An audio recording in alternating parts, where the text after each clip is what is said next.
En el invierno de 1941, la ciudad de Leningrado se convirtió en algo más que un campo de batalla. Se convirtió en un laboratorio, un experimento para descubrir hasta dónde puede caer el ser humano, cuando le quitas todo lo que lo hace humano. Ella nunca hablaba de la guerra. Durante años la observé cada 9 de mayo. Era día de la victoria en toda Rusia. San Petersburgo se llenaba de banderas y de veteranos condecorados desfilando bajo arcos de gloria. Pero ella siempre se quedaba en casa, con las cortinas cerradas, como si el júbilo de las calles fuera un idioma que había olvidado cómo hablar. Pero ese año fue diferente. Se levantó temprano, sin explicación, y me acompañó a la plaza donde mi escuela participaba en el desfile conmemorativo. Caminamos en silencio. Su rostro era distante, como perdido en algún lugar al que yo no tenía acceso. Nos detuvimos frente a un edificio de columnas imponentes que parecían sostener más que un techo. Sostenían siglos de historia. Era la Facultad de Filosofía de la Universidad Estatal de San Petersburgo. Aquí estudié, dijo, y su voz se quebró. Antes de Moscú. Antes de todo. Fruncí el ceño. Pero abuela, siempre creí que habías estudiado en Moscú. Lo hice. Cerró los ojos. Pero la primera vez fue aquí, cuando tenía 17 años, cuando esta ciudad se llamaba Leningrado y yo creía que la filosofía podía responder cualquier pregunta. Se giró hacia mí. Había algo en su rostro que nunca había visto. No tristeza, sino algo más frío, como si acabara de tomar una decisión que llevaba décadas posponiendo. Lo que voy a contarte no es una historia de victoria ni de hazañas heroicas. Es una historia sobre lo que tuvimos que hacer para sobrevivir, cuando todas las certezas se desmoronaron. El sonido de las marchas militares resonaba a lo lejos, pero en ese momento, junto a mi abuela, solo había silencio. El peso de 70 años de silencio. «Siéntate», dijo. «Esto va a tomar tiempo». Y comenzó. Recuerdo el calor, un verano obsceno en su belleza. Los tilos florecían en los parques y el neva brillaba como vidrio líquido. Yo tenía 17 años y acababa de ser aceptada en la Facultad de Filosofía. Creí que mi vida comenzaba. No sabía que estaba a punto de caer al abismo. La invasión llegó como un rumor que nadie quería creer. Los alemanes habían cruzado la frontera. Avanzaban como marea de acero.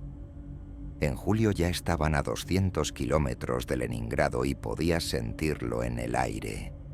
Esa anticipación extraña, como cuando sabes que viene una tormenta, pero aún no llueve. Cuando el cielo se oscurece y los pájaros dejan de cantar y solo queda esperar. Las noticias del frente no eran noticias, eran pesadillas. Los alemanes no solo conquistaban, exterminaban. Quemaban pueblos enteros, granjas, campos de trigo, todo. Había una palabra que empezamos a escuchar. Lebensraum, espacio vital. Los nazis lo decían sin ironía. Necesitaban espacio y nosotros estábamos ocupándolo. Y el plan era simple y brutal: matarnos de hambre. Las tiendas se vaciaron en días. Mi madre hizo cola durante una noche entera para conseguir 5 kilos de harina. Volvió con los pies destrozados, sangrando dentro de sus zapatos, pero no dijo nada. Solo guardó la harina en el armario como si fuera oro. Y lo era. La universidad cerró en agosto. El rector nos dijo que debíamos ser valientes, que la patria nos necesitaba, que la filosofía podía esperar. Primero sobrevivimos, dijo. Después pensaremos. No sabía que sobrevivir sería lo único en lo que íbamos a pensar durante 900 días interminables. El 8 de septiembre comenzó el asedio. Los alemanes no necesitaban entrar a la ciudad, solo rodearnos y cortar todas las rutas de suministro, el ferrocarril, las carreteras, todo. Y esperar, porque lo peor de un asedio no es el hambre inmediata, es la anticipación del hambre. Los primeros días aún había comida, raciones reducidas, pero comida. Pero cada día las raciones se hacían más pequeñas, 500 gramos de pan, luego 400, 300, 250, y seguían bajando. Hacíamos cálculos. ¿Cuánto tiempo pueden durar las reservas? Los periódicos decían que el Ejército Rojo rompería el cerco pronto. Cualquier día. Solo teníamos que resistir, resistir. Esa palabra se volvió nuestro veneno porque resistir significaba seguir vivo otro día mientras alguien más caía, y cada día que resistías llevaba su peso también. Octubre llegó con el frío y las primeras muertes. Papá cayó en el frente. No vimos el cuerpo, solo una carta oficial. Mamá recibió la noticia en silencio y guardó la carta en un cajón como si archivar el dolor pudiera hacerlo desaparecer. 2 semanas después, ella también murió. Disentería. Su cuerpo simplemente se rindió como una vela que se apaga cuando ya no queda cera que quemar. No hubo funerales. No había tiempo para el duelo, solo para seguir adelante. Ahora solo quedábamos Galina y yo, mi hermana menor que tenía 11 años. Vivíamos solas en el apartamento que cada vez estaba más frío, más oscuro, más vacío de todo excepto del hambre que crecía como algo vivo entre nosotras. Una presencia constante que lo llenaba todo hasta que no quedaba espacio para nada más. En noviembre empezaron las muertes masivas. No fue repentino, sino gradual, como una marea que sube despacio. Primero los viejos, luego los niños, luego todos los demás. Caminabas por la calle y veías cuerpos tirados en las aceras, sentados en los bancos como si estuvieran descansando, cubiertos de nieve como esculturas olvidadas. Dejé de mirarlos porque si te detenías a pensar en cada muerte te volvías loca, o peor, te dabas cuenta de que pronto tú serías uno de ellos. Diciembre fue el infierno. Las raciones bajaron a 125 gramos de pan al día, una rebanada delgada que ni siquiera era pan, sino una mezcla de serrín, celulosa y algo que supuestamente era harina, pero que sabía a cartón, a tierra, a nada. Pero lo comías despacio. Masticabas cada migaja durante minutos porque una vez que terminabas no había más hasta mañana, si llegabas a mañana. Galina se debilitaba cada día. Sus ojos se hundían más, su piel se volvía translúcida, podía ver las venas azules en sus sienes y el contorno de su cráneo bajo la carne que desaparecía lentamente. Cada noche yo revisaba que siguiera respirando, aterrada de despertarme y encontrarla.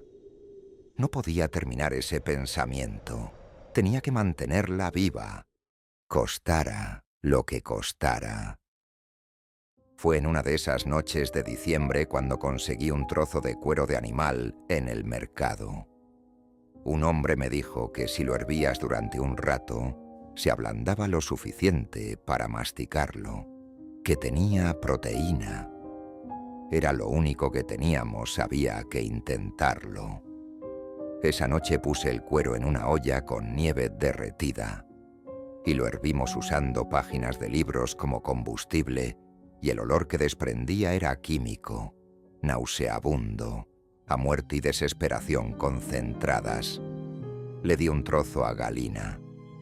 Mastica despacio. Ella lo intentó. Masticó durante minutos, su cara contorsionándose por el esfuerzo hasta que finalmente lo escupió. «No puedo», susurró. «Inténtalo de nuevo». Rogé. Me duelen los dientes, dijo. Tenía razón. A mí también me dolían. Se nos estaban aflojando. Escorbuto. Pero no podíamos rendirnos. Está bien, dije. Mañana habrá pan. Mentira. Ambas lo sabíamos, pero seguíamos repitiéndolas porque las mentiras eran lo único que nos mantenía cuerdas. Ella me miró largo rato como si quisiera decir algo, pero no pudiera encontrar las palabras. «Estoy cansada, Anna», dijo finalmente, y su voz era apenas un susurro. Entendí qué quería decir y me aterró. «No digas eso. Vas a estar bien. Mañana te sentirás mejor». ¿Promesa? Promesa. Otra mentira. Se recostó y cerró los ojos. Yo me senté junto a ella observándola. Su respiración superficial e irregular, y susurré. «Galina, quédate conmigo. Por favor, quédate». No respondió. Me dormí ahí, sentada junto a ella, sosteniéndole la mano. Desperté con el frío del amanecer. La mano de Galina estaba helada en la mía. «Galina, Galina, despierta». No se movió. Toqué su mejilla, tan fría, y algo dentro de mí se rompió, pero al mismo tiempo se negó a aceptar lo que mis manos me decían, lo que mis ojos veían, lo que mi mente sabía, pero rechazaba con cada fibra de mi ser. «Solo tienes frío». Eso es todo. Le puse otra manta. Le froté las manos como si pudiera devolverle el calor que se había escapado durante la noche, y me quedé ahí repitiéndome que estaba dormida, solo profundamente dormida, que despertaría pronto, y todo estaría bien porque no podía aceptar la alternativa. Porque aceptarla significaba admitir que había fallado en lo único que importaba, que no había podido protegerla, que toda mi lucha había sido inútil. Acerqué mi oído a su boca buscando el más mínimo aliento. Nada. Puse mi mano sobre su corazón. Nada. Y aún así, con una terquedad que venía de algún lugar profundo e irracional, me negué a admitirlo. Simplemente me senté junto a ella y seguí hablándole como si pudiera escucharme, como si mis palabras tuvieran el poder de traerla de vuelta. «Estás descansando, solo descansando, y cuando despiertes, todo estará mejor». Pero Galina no despertó. Pasaron días, no sé cuántos. El tiempo se había vuelto líquido y engañoso, y yo seguí cuidándola, hablándole, dándole su ración. Podía fingir que nada había cambiado. La mente humana tiene una capacidad extraordinaria para la negación cuando la verdad es insoportable. Fue el fuego lo que finalmente me obligó a enfrentar la realidad. No sé quién lo inició. Alguien en el primer piso intentando calentarse, probablemente. Pero el edificio viejo y seco ardió rápido. Olí el humo antes de ver las llamas. Un olor acre que me sacó de mi estupor. Y cuando abrí la puerta del apartamento, el pasillo ya era un infierno de calor y humo negro. Gente gritaba, corría. El caos de la evacuación desesperada. Volví adentro. «Galina, tenemos que irnos». Intenté levantarla, pero no pude. Yo era demasiado débil. Mi cuerpo consumido por el hambre no tenía fuerzas para cargar ni siquiera el cuerpo ligero de una niña de 11 años. El humo entraba por debajo de la puerta, cada vez más denso. «Vamos, por favor, ayúdame». Pero sus brazos colgaban inertes y en ese momento, con el rugido del fuego acercándose y el calor volviéndose insoportable, una parte de mi mente, la parte que había estado enterrada bajo capas de negación, emergió con claridad brutal. Está muerta. Ha estado muerta durante días, y si te quedas aquí intentando salvarla, morirás también.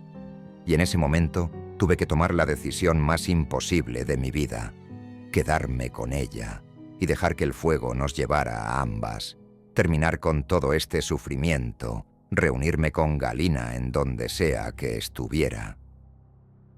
O huir. Elegir vivir cuando todo lo que amaba estaba muerto. El instinto de supervivencia es algo primitivo y poderoso, más fuerte que la razón o el deseo, o incluso el amor. Te hace seguir adelante cuando todo tu ser quiere rendirse. Te arrastra hacia la vida incluso cuando la muerte parece más misericordiosa. «Perdóname», susurré.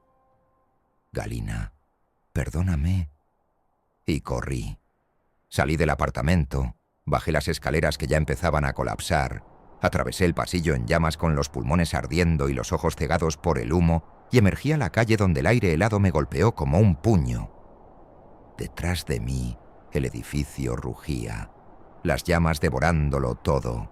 Mi infancia, mis recuerdos, mi familia, Galina. Me quedé ahí en la nieve, mirando cómo el fuego consumía lo que quedaba de mi vida anterior, y algo dentro de mí se apagó también, algo que nunca volvería a encenderse. Había sobrevivido, pero la parte de mí que era Anna, la estudiante idealista que creía que la filosofía podía responder todo, la hermana que había prometido proteger a Galina, la hija que había honrado a sus padres, esa parte había muerto en ese edificio junto con todo lo demás.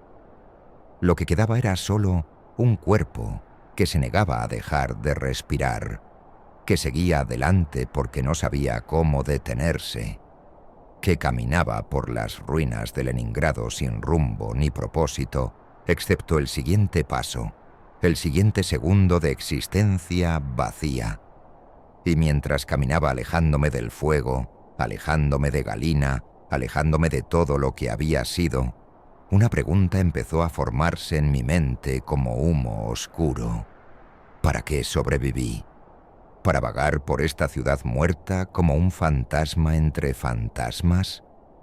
¿Para cargar esta culpa que pesaba más que cualquier hambre? ¿Para vivir sabiendo que había dejado a mi hermana morir sola en ese apartamento frío? Y luego había dejado su cuerpo arder porque era demasiado débil, demasiado cobarde, demasiado egoísta para quedarme con ella hasta el final.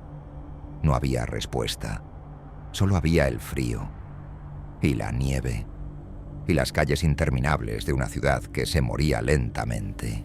Y yo, caminando entre los muertos, sin saber si era uno de ellos o si todavía quedaba algo de humano dentro de esta cáscara que seguía moviéndose porque el instinto era más fuerte que la voluntad, porque el cuerpo se negaba a rendirse incluso cuando la mente había aceptado hace tiempo que todo estaba perdido. Caminé hasta que el amanecer llegó gris y opaco, hasta que mis piernas cedieron y caí de rodillas en la nieve, hasta que ya no pude seguir y me quedé ahí, inmóvil, esperando. ¿Qué? ¿La muerte? ¿Un milagro? ¿Algún sentido en todo este sinsentido? Pero lo único que llegó fue el frío, penetrando hasta los huesos, recordándome que todavía estaba viva, que el sufrimiento no había terminado, que esto era solo el principio de algo mucho peor, porque descubriría pronto que hay cosas más terribles que morir de hambre en un edificio en llamas. Hay que seguir viviendo después de perderlo todo. Hay convertirte en algo que no reconoces cuando te miras al espejo, si es que aún quedan espejos, si es que aún queda algo que pueda reflejarse. Y yo estaba a punto de descubrir todo eso, en las ruinas de Leningrado, en el invierno más oscuro que la ciudad y yo jamás conoceríamos. Esa fue la noche en que perdí a Galina, pero no fue la noche en que dejé de verla, porque Galina nunca me abandonó realmente. Me siguió a través de todo lo que vino después, a través de los horrores que aún no he contado, a través de las decisiones que tuve que tomar para sobrevivir, a través de los 70 años que he vivido desde entonces. Siempre ahí, siempre observando, siempre preguntando. ¿Valió la pena, Ana? ¿Valió la pena sobrevivir? Y yo nunca he podido responder esa pregunta.